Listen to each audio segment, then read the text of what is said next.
Australien, Göteborg, nu kyla Göteborg, staden på G. Vart ska vi ta? Börja. Det är det bästa vi tar och börjar från början.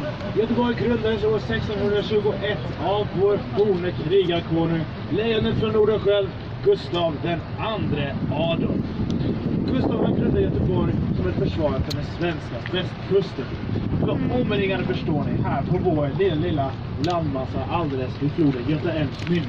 Det var omringade av våra dödsfiender, danskarna till söder och norrmännen till norr. Och de ville komma hit och stöka lite med oss. Och så kunde vi inte ha det. Så vi fick det bästa försvar som pengar kunde köpa.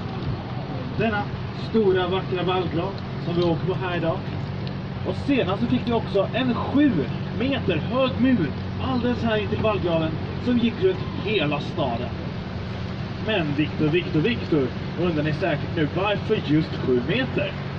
7 meter är väldigt specifikt